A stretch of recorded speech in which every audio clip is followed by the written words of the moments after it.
Pessoal, dando continuidade aqui ao nosso bate-papo sobre esses direitos e deveres individuais e coletivos, aparece pra gente o parágrafo 2º do artigo 5º, né? E ele traz a seguinte recomendação. Os direitos e garantias expressos nesta Constituição não excluem outros decorrentes do regime e dos princípios por ela adotados, ou dos tratados internacionais em que a República Federativa do Brasil seja parte. Bom, o que a gente extrai dessa leitura desse nosso parágrafo 2º? Primeiro ponto importantíssimo. Grifo que os direitos expressos nesta Constituição não excluem outros. Não excluem outros. O que a gente mata aqui? Que, na realidade, a nossa Constituição traz uma cartilha enorme, extensa de direitos, mas o texto constitucional não esgota o assunto. Nem todos os direitos são previstos na Constituição. Obviamente, a Constituição traz muitos direitos, mas não traz todos os direitos. Essa é a recomendação principal que a gente tira daqui. E nessa linha de raciocínio, concluímos que essa lista de direitos apresentada na nossa Constituição é uma lista exemplificativa. Não devemos entender a lista como uma lista taxativa, ou, em algumas provas, assim examinadores apontam, uma lista exaustiva, ou até mesmo quando num perfil, né, mais criterioso, questões num campo, uma complexidade maior, uma lista de números clausos. Não, nada disso. Não é taxativa, não é exaustiva, não é uma lista de números clausos. Anotei. A nossa lista de direitos é uma lista exemplificativa. Lista exemplificativa de direitos. Tá? E a ideia de ser uma lista exemplificativa é que, não taxativa, não, deixa eu colocar aqui melhor, não taxativa, não exaustiva, nada disso. É justamente entender que outros direitos podem ser agregados a estes apresentados na Constituição. Interessante que na leitura, na complementação da leitura, o Constituinte diz que os direitos e garantias expressos nesta Constituição, eles não excluem outros decorrentes do regime e dos princípios por ela adotados. Obviamente, o Constituinte, quando desenhou a nossa Constituição, quando formulou essa literatura constitucional, o Constituinte apresenta para a gente, né, um regime democrático, garantidor de liberdades, e a gente falou muito sobre democracia, né, a nossa democracia participativa, a nossa democracia representativa, quando estudando os princípios fundamentais. Nessa linha de raciocínio, novos direitos podem ser agregados à Constituição, oriundos muitas vezes de emendas constitucionais. Todavia, quando da pretensão do Constituinte derivado reformador, aquele que altera a Constituição por meio de emendas constitucionais, há de se respeitar os princípios previamente adotados pelo Constituinte originário. Há de se respeitar o nosso regime democrático.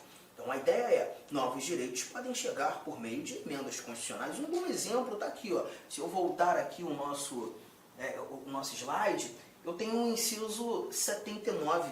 E nesse inciso 79, nós temos, e é assegurado nos termos da lei, o direito à proteção dos dados pessoais, inclusive nos meios digitais.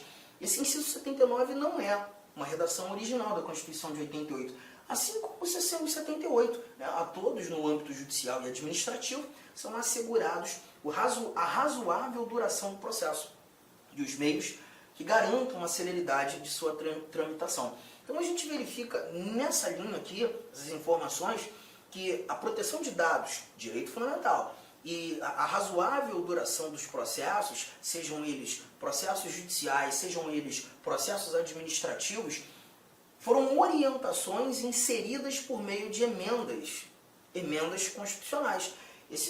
O 79, inclusive, muito recente, né? A gente viu o inciso 79 surgindo no início do ano de 2022, para você perceber, né, a importância de encontrarmos essas recomendações. E isso simplesmente afirma ou reafirma termos uma lista exemplificativa. Nem todos os direitos estão na Constituição, novos direitos podem ser inseridos por meio de emenda.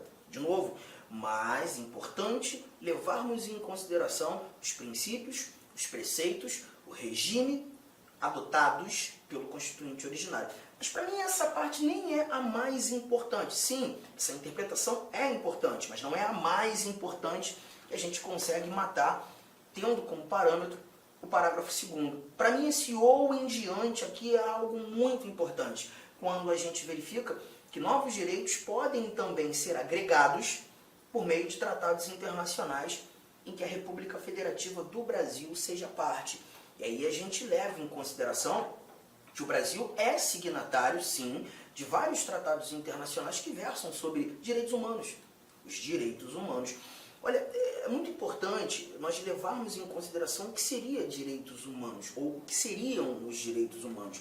Muita gente tem uma dificuldade muito grande, a gente visualiza no dia a dia, no cotidiano, né, o pessoal falando sobre direitos humanos de uma maneira um tanto quanto informal demais, ou até mesmo de forma discriminatória, não sei se seria a melhor palavra, mas isso acontece muitas vezes pelo fato de não saberem genuinamente o que são direitos humanos. E aí a gente lembra de uma coisa, quando nós estudamos princípios fundamentais, o primeiro título da Constituição, quando nós conversávamos sobre os fundamentos da República Federativa do Brasil, aqueles 5 incisos que estão no artigo 1º, o terceiro fundamento da República Federativa do Brasil, a dignidade da pessoa humana. Eu aproveito esse momento justamente para trazer a primeira anotação que entra em seu caderno. O princípio da dignidade da pessoa humana, nós já havíamos falado isso, é o princípio basilar dos direitos fundamentais. É o princípio basilar dos direitos fundamentais. E quando nós falamos desses direitos fundamentais, aparece a dignidade da pessoa humana.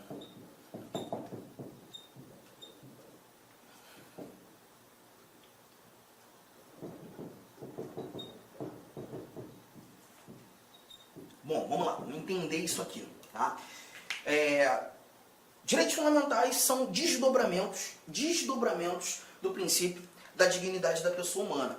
Só que eu também preciso te mostrar, te dizer que os direitos humanos também se apresentam como desdobramentos do mesmo princípio da dignidade da pessoa humana. Então, preste bastante atenção.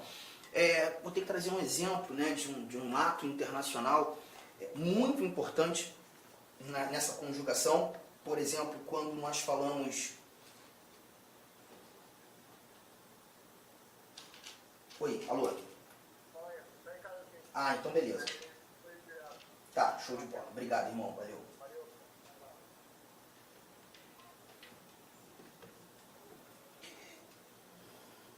Tratar da Declaração Universal dos Direitos Humanos. A Declaração Universal dos Direitos... Eu vou voltar à parte dos direitos fundamentais. Espera aí.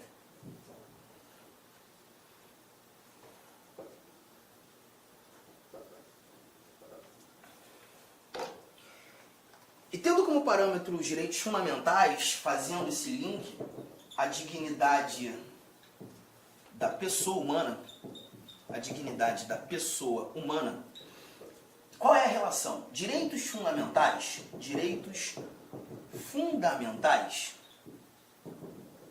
são desdobramentos desse princípio.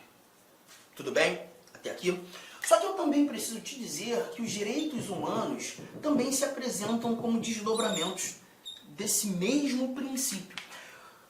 Eu vou ter que trazer um exemplo de um ato internacional muito importante no nosso cotidiano, né, que é a chamada Declaração Universal dos Direitos Humanos.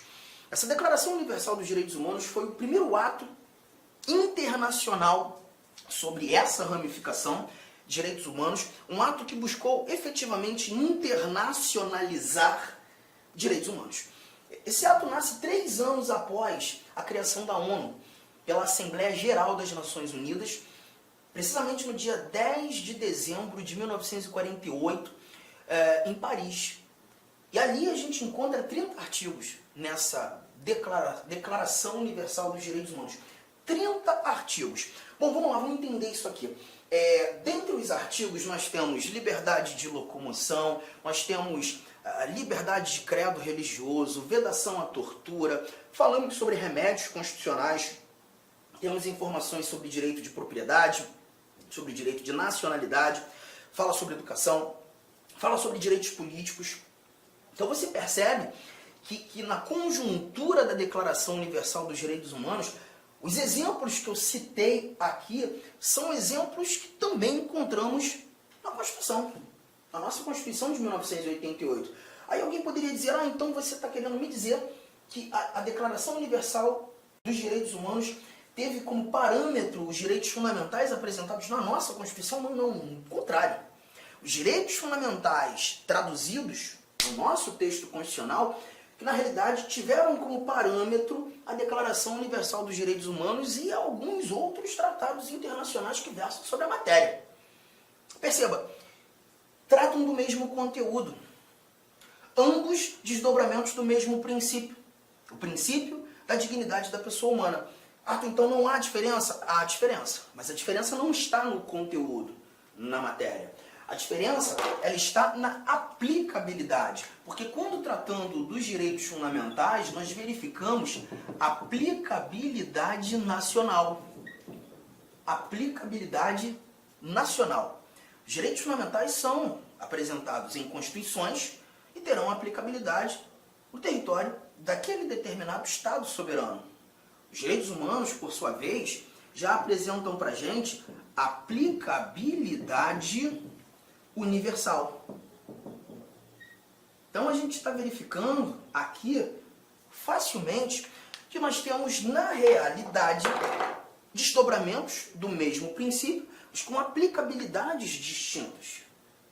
É por isso que tratados internacionais versando sobre direitos humanos podem agregar valor aos direitos fundamentais apresentados na nossa Constituição. Isso mais uma vez, ratifica a ideia que a nossa lista de direitos prevista na nossa Constituição não é uma lista taxativa, não é uma lista fechada, não é uma lista exaustiva, é uma lista aberta, é uma lista exemplificativa. Bom, fizemos essa correlação, né? E aí me aparece o parágrafo 3º do nosso artigo 5º. Queria que você anotasse essas informações são extremamente importantes para todos nós, só que o parágrafo 3º vem e traz mais alguns valores sobre esses mesmos tratados internacionais sobre direitos humanos. Olha o que nós encontramos aqui. Parágrafo 3º.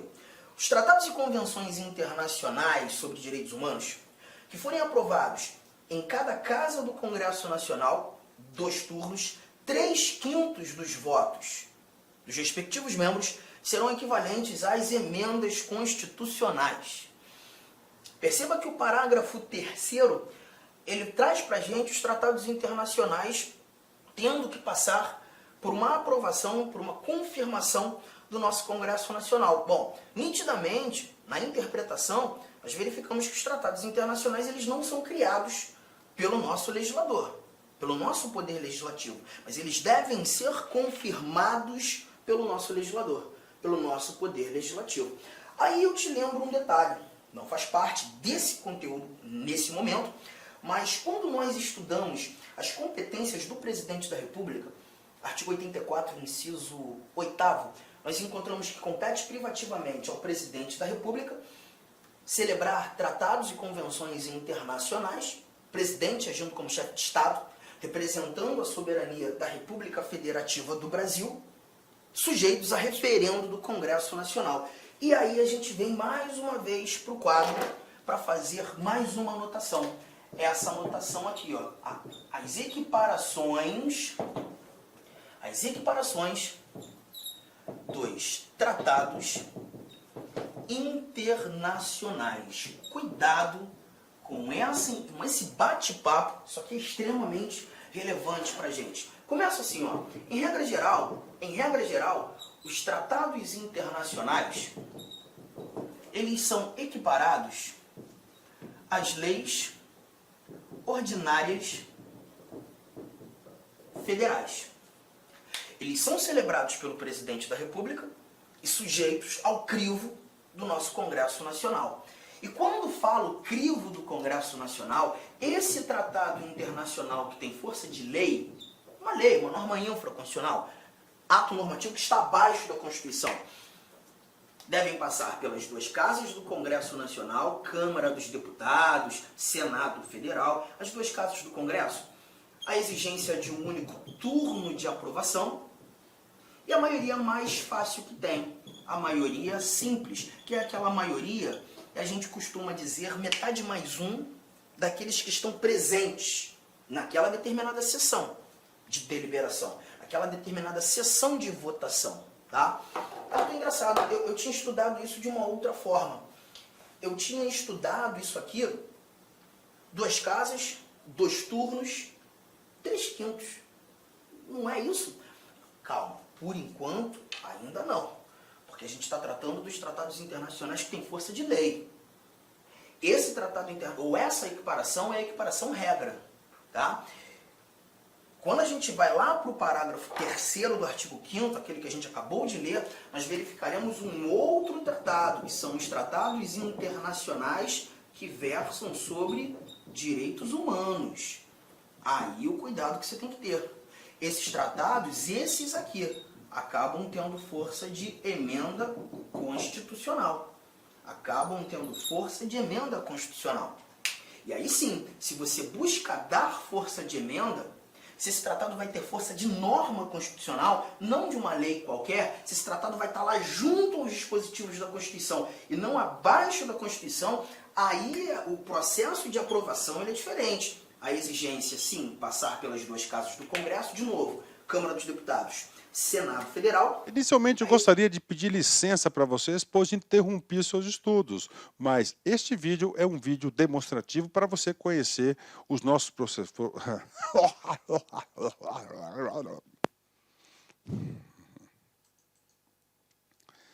Inicialmente, eu gostaria de pedir licença para você, porque interrompi os seus estudos, mas esse vídeo é um vídeo demonstrativo para você ter conhecimento, você ter uma demonstração da qualidade das nossas videoaulas. Eu sou o professor Lac, coordenador pedagógico da LA Concursos e especialista em concursos públicos. Somente este ano, em 2022, eu fui aprovado em 7 concursos públicos. É isso mesmo, 7 concursos públicos. E em 2022, a minha meta pessoal é de ser aprovado em 10 concursos por ano. E eu acredito que eu vou conseguir ser aprovado. E eu estou aqui para te ajudar nessa caminhada vitoriosa do concurso do INSS. O nosso curso online, ele é um curso super atualizado, super competitivo, ele fecha o edital, ele é top de linha e eu tenho certeza, se você seguir as nossas orientações pedagógicas, se você seguir o nosso cronograma de estudos, a nossa metodologia, que é o Personal Coach. O que é personal? É pessoal. O que é coach? Coach é pessoal. Coach é treinador. Então, você tem um treinador pessoal de concurso. Essa metodologia ela é baseada na ciência da administração, ou seja, resultado, meta. Todo dia você tem uma meta, meta. Cara, se você cumprir essa meta, cara, papo sério, cara, você vai ser outra pessoa e eu tenho certeza que você vai ter competitividade para ser aprovado. A LA Concursos não saiu do nada. O último concurso do INSS, por exemplo, que teve o edital publicado em 2015 e a prova foi aplicada, salvo engano, em abril de 2016, eram 2.000 vagas, 2.200 vagas, né? 2.200 vagas e nós tivemos a honra de aprovar 204 alunos dentro, tá, do número de vagas. É isso mesmo, 204 alunos. E neste concurso, nesse certame, nós queremos superar a nossa meta. Essa turma, já tivemos 4 turmas pré-editais, agora a gente está na turma pós-edital do INSS 2022. Bacana? Professor, quanto custa? Está aqui, ó, apenas 10 parcelas de R$30 o nosso curso online, e nós temos o curso presencial também com transmissão ao vivo, né? Olha aí, né? Só para uma postagem do nosso Instagram lá de 2016, né? 204 alunos aprovados, ok? Meus amigos, minhas amigas, espero vocês aqui na LA Concursos. Vocês podem ter certeza que eu, professor Lac, eu farei de tudo, tudo mesmo, para que você atinja, alcance o seu resultado.